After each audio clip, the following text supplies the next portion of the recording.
Good morning. This is number 8 of the Bridge of Stars series.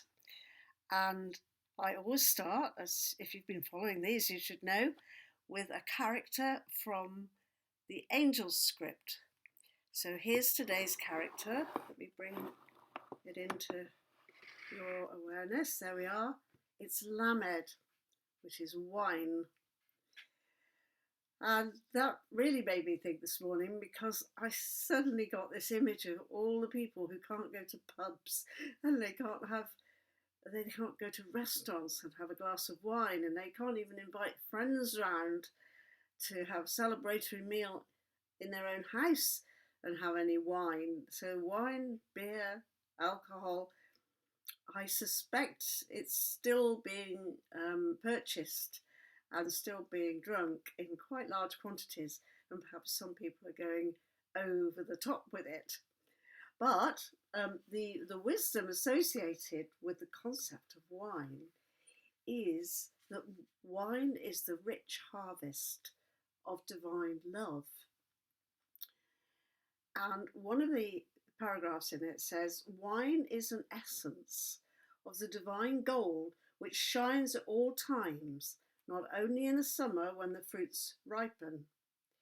Because we use new bottles and then we place them in a sacred place on the altar of the temple. And then we can come back to wine in quiet moments and drink in the glorious sunshine which it contains. That reminded me of the lines from William Wordsworth, who described how he saw the daffodils. And that's a very famous poem. You've come across a host of golden daffodils. And he describes in his poem how often, many moons later, many months later, many days later, perhaps when the daffodils had all gone over, he could still sit by his fire and close his eyes and remember the daffodils. So he could remember that golden quality of the daffodils in his reverie, if you like. And the divine sunshine is something within us, not outside us.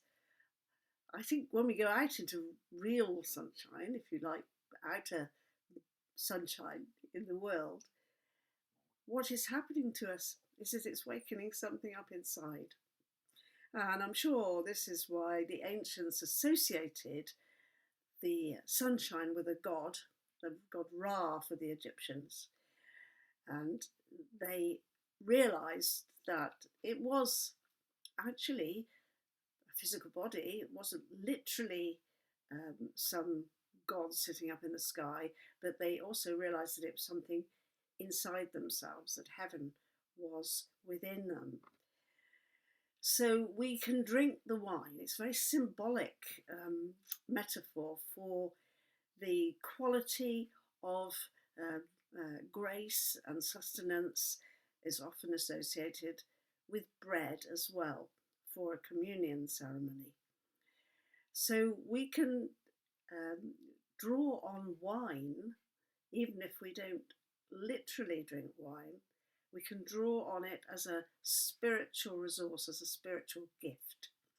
So there you are, there's Lamed. It's rather like a jug of wine to start your day.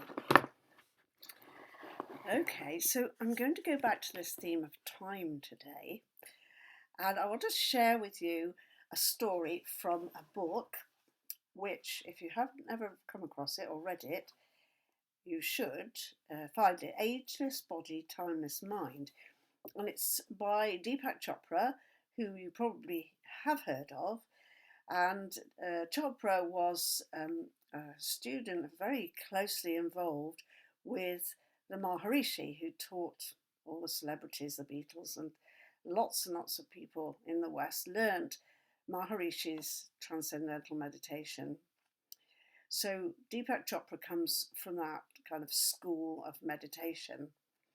And as I often say to people, when you meditate, and Chopra would say exactly the same, when you meditate, you go into a state of timelessness. You dance on the edge of time. You remember that quote from a few days ago? So being on the edge of time when you're meditating actually slows down the aging process. Now, here's a very interesting story about an experiment in this book.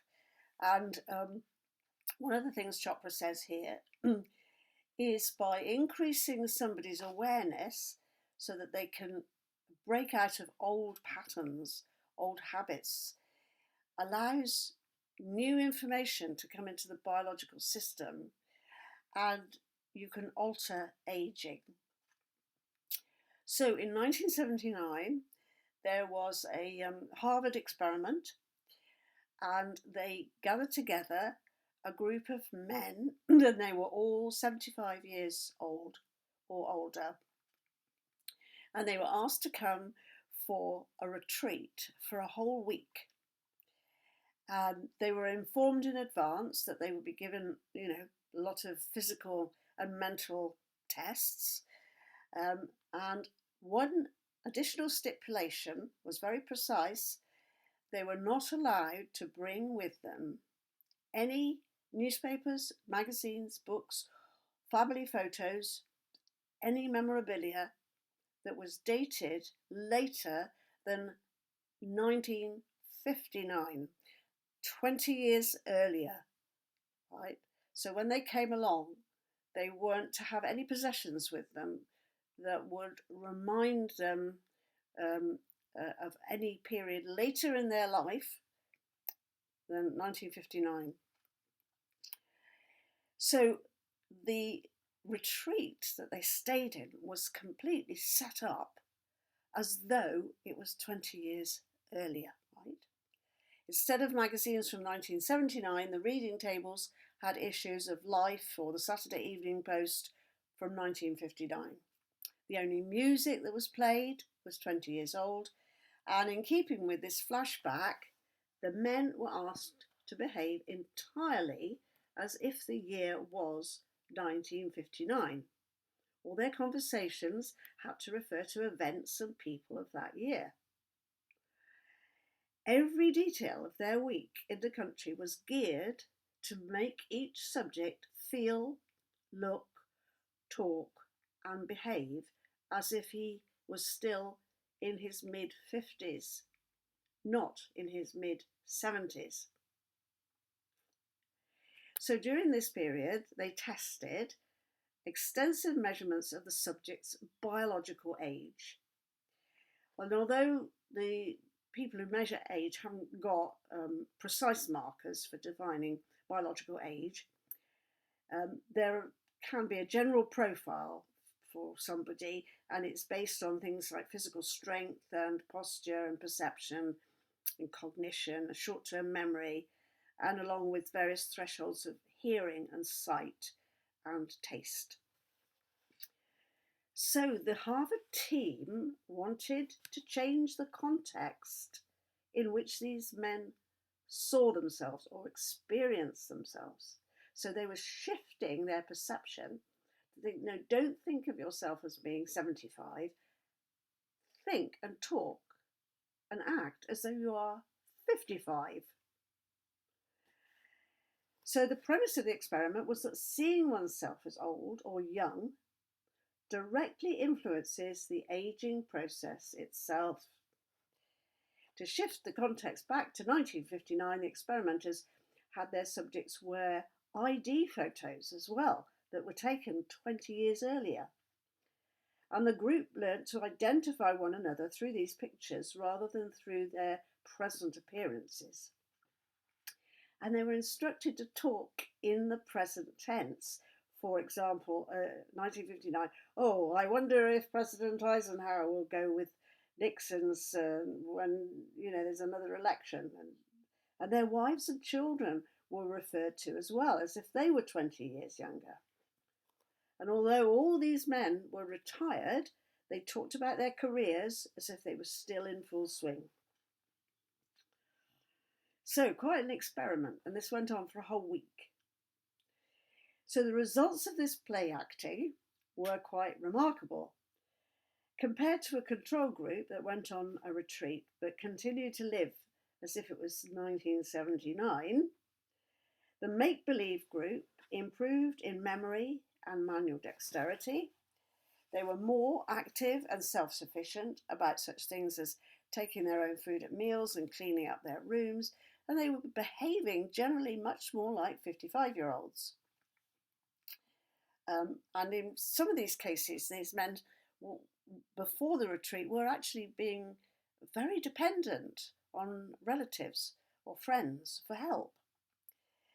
So perhaps the most remarkable change had to do with aspects of aging that are considered irreversible. Impartial judges who were asked to study before and after pictures of the men detected that their faces looked visibly younger by an average of 3 years. Measurement of finger length, which tends to shorten with age, indicated that their fingers had lengthened. Stiffened joints were more flexible, and posture had started to straighten as it had in younger years. Muscle strength, as measured by hand grip, improved, as did hearing and vision. So overall, well, there's quite a lot more in this article, but you get the gist of it. You get the gist of how important it is for us to think of ourselves as, well, why not think of ourselves as continually youthful?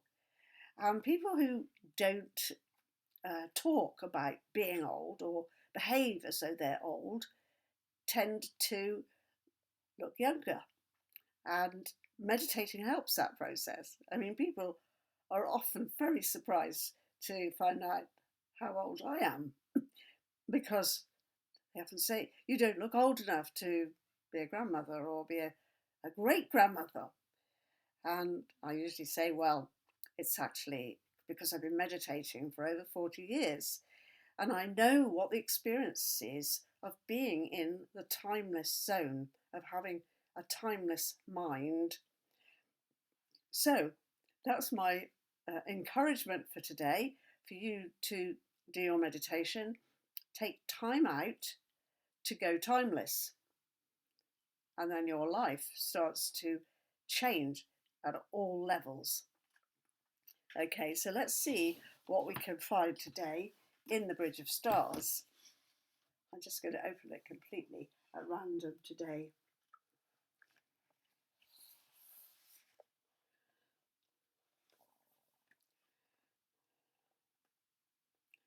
I've got 4 on this page, so I've got to choose now.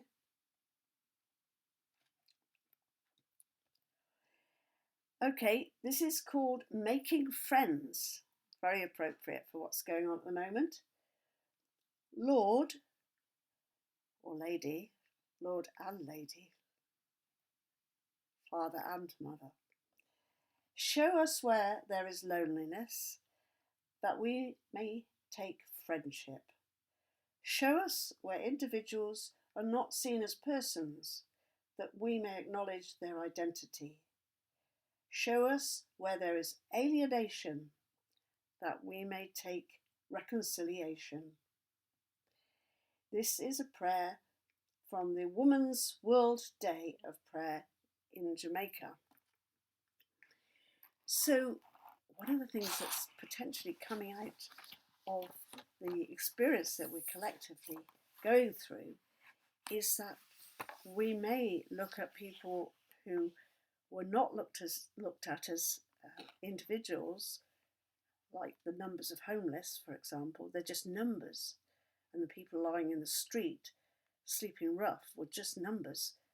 There's a lack of identity and a sense of them being alienated, and perhaps there's a gathering in and a reconciliation, the word is, of those members of society who are normally on the margins.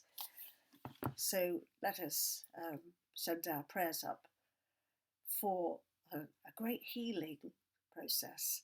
Allow this strange time to be recalled in years to come as a time of reconciliation and healing. Stay joyful. I'll be back